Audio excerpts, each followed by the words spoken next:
That's a really big photo of my head there, so I'm really sorry about that.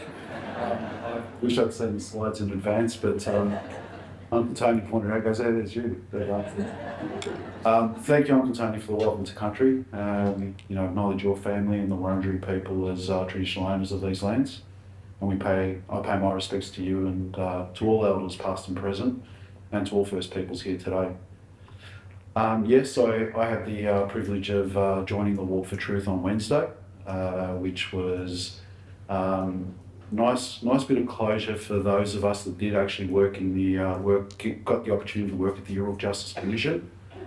I think the 4-year journey to sort of start up Australia's first and only truth-telling commission, inquiring into the historic and ongoing impacts of colonisation on First Peoples. It wasn't an easy task, and take my hat off to the commissioners and to particularly the First Peoples staff that worked in the commission, because the work was hard, the work was tough, and I know we're all waiting to see what the final report says, and then for all of us to think about how we respond to that. To support the continuing quest for self-determination. Voice, truth and treaty is policy in Victoria and it's law. And I know the traditional owners are kind of waiting on the treaty process well and truly into the treaty process already, but we could be seeing a treaty in Victoria certainly within the next 12 months. So that's something for all of us to be proud of. And I guess in the context of today's theme, the idea of voice, truth and treaty hasn't just come about because policymakers have decided that it's a good thing. It's because Aboriginal people have advocated for it for generations, and it's been an essential way of building trust and to address the ongoing impacts of colonisation to create a better future for all of us. So we should be proud to live in a state where, the government's actually been prepared to listen and agree with Aboriginal Victorians that this is important and invest in a truth-telling process. So I'm really looking forward to seeing, as I said, the final report, but also, what that means for Treaty for Victoria.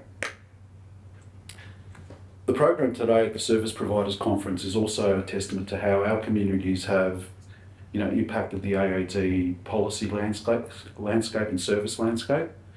So we're really proud to be community-led and informed by lived experience and practice wisdom. So, and I think in today's program we see that, really well represented, policies that have been influenced by drug user organisations, peer-led organisations, Aboriginal community-controlled organisations, and by culturally diverse communities. So whether it's pill testing or lived experience leadership or sobering up services or culturally determined service delivery, they're all critical parts of the AOD service system today. And it continues to progress us in Victoria towards health-led evidence-based responses to AOD use. We thank those voices from the community that have informed these positions and who continue to advocate for a more representative and responsive AOD service system in Victoria. But we also thank the Victorian Government, who's demonstrated the preparedness to listen to us, to those who know best about how to keep communities safe, well and connected from the harms of AOD. Community leadership is a core part of our DNA at VAADA. It's something I'm really proud of. We're really proud to be a sector peak body that's led by its members, with directors elected from the membership, and with policy positions informed by our broad consultations with our community of professionals and service users. They're the people who know best. And we don't take that trust of our members and the community lightly. We've got 300 people here today attending the Service Providers Conference, and it's obviously a ringing endorsement of what the VAADA team does. So thank you for being here, and particularly for those of you who've travelled from regional Victoria from long distances to be here. Speaking about trust in VAADA and what VAADA does, this week we opened up our biannual AOD workforce survey. And in the first week we've already had 300 AOD staff in Victoria who've registered to complete it.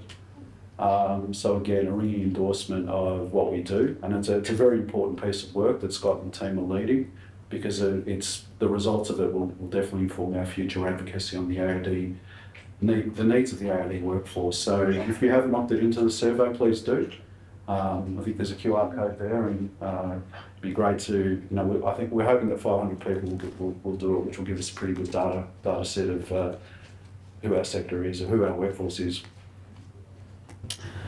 I'm going to wrap it up soon, but welcome, Minister, and we're all looking forward to the release of the 10-year AOD strategy, which you've championed.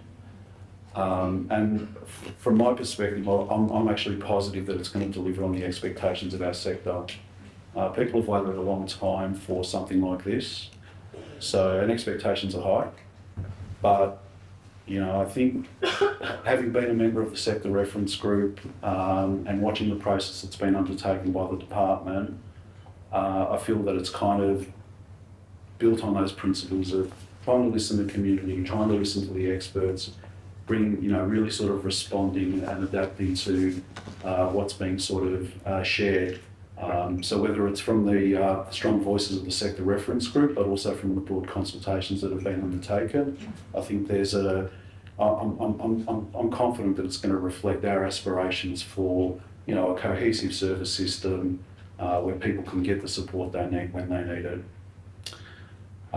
So thanks again, Minister, for being here and for the work you're doing in championing our sector. I think you've definitely, I think there's a broad consensus that you are a champion for the AOD sector and for the work that people in this room do.